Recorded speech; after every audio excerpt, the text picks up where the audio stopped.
Ganito rin ba yung washing machine nyo ayaw gumana ng dryer? Pues, tuturuan ko kayo paano pagganahin to. Una, syempre, itago muna yung bra, baka makita nyo. Sasalangan natin siya ng totoong labahan. Para legit yung ating tutorial ngayon.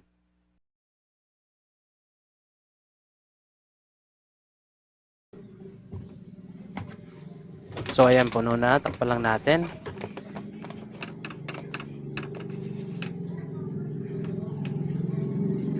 And then, papaganahin natin kung gagana siya.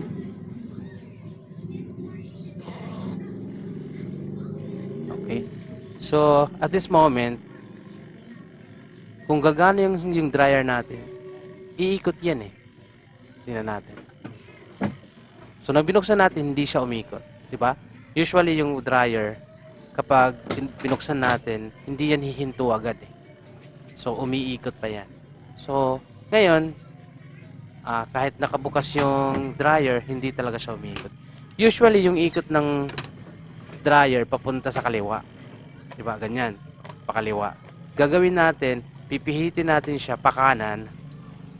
Yan, pakanan, biglang sara. Yan.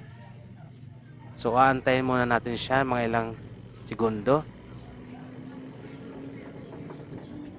Yan.